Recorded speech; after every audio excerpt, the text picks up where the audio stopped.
ടോളർ, strong, sharp. ഈ പരസ്യം കേട്ടാണ് നമ്മളൊക്കെ വളർന്നത്. എന്നാൽ 2024 ഇന്ത്യയുടെ ഫുഡ് റെഗുലേറ്ററായ FSSAI ഇത്തരം മാൾട്ട് ബേസ്ഡ് ഡ്രിങ്കുകളുടെ കമ്പനികളോട് അവരുടെ ലേബലിൽ നിന്ന് ഹെൽത്ത് ഡ്രിങ്ക്, എനർജി ഡ്രിങ്ക് എന്ന ലേബലൊക്കെ ഒഴിവാക്കാൻ വേണ്ടി ഓർഡർ ഇടുകയുണ്ടായി. അതെന്തുകൊണ്ടാവാം? പതിറ്റാണ്ടുകളായി ഇവർ ക്ലെയിം ചെയ്തിരുന്നത് ഈ ഡ്രിങ്കുകൾ കുടിക്കുന്ന കുട്ടികൾ സാധാരണയിൽ ഇരട്ടിയിലധികം പെട്ടെന്ന് വളരുകയും സ്ട്രോങ്ങർ ആവുകയും ചെയ്യുന്നു എന്നാണ്. എന്നാൽ ഇത് പ്രൂവ് ചെയ്യുന്ന ഒരു സ്ട്രോങ് പീർ റിവ്യൂഡ് സ്റ്റഡി പോലും ഇല്ല എന്നുള്ളതാണ് വാസ്തവം. ഒരു 100 ഗ്രാം മാൾട്ട് പൗഡറിൽ ഏതാണ്ട് 62ഓളം ഗ്രാം കാർബോഹൈഡ്രേറ്റ്സ് ഉണ്ട്. അതിൽ അധികവും ആഡഡ് ഷുഗറാണ്. അവരുടെ ലേബലിൽ പറയുന്ന പ്രകാരം ഒരു ഗ്ലാസ് നമ്മൾ ഉണ്ടാക്കുകയാണെങ്കിൽ ഏതാണ്ട് 6 തൊട്ട് 8 ഗ്രാം വരെ ആഡഡ് ഷുഗറാണ് ഉള്ളത്. അതായത് 2 സ്പൂണോളം ആഡഡ് ഷുഗർ.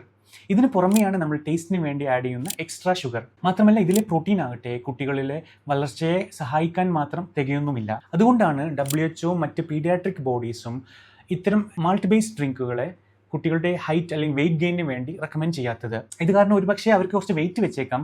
അതൊരിക്കലും ഹെൽത്തി ആയിട്ടുള്ള വെയിറ്റ് ഗെയിൻ അല്ല. ഗ്രോത്തിന് വേണ്ടിയുള്ള പോഷകങ്ങൾ കണ്ടെത്തേണ്ടത് റിയൽ ഫുഡിൽ നിന്നാണ്.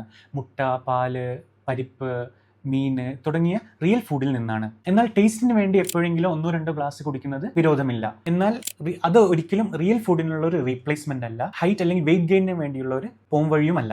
കുട്ടികൾ പെട്ടെന്ന് വളരാൻ വേണ്ടി ഇത്തരം ഡ്രിങ്കുകൾ റെക്കമെൻഡ് ചെയ്യുന്ന പാരൻസ് അല്ലെങ്കിൽ ഗ്രാൻഡ് പാരൻസ് ഉണ്ടോ? അവർക്ക് എത്രയും പെട്ടെന്ന് ഇത് ഷെയർ ചെയ്യാം. ഇതുപോലുള്ള എവിഡൻസ് ബേസ്ഡ് ആയിട്ടുള്ള ചൈൽഡ് ഹെൽത്ത് ഇൻഫർമേഷൻ ഈ പേജ് ഫോളോ ചെയ്യാം.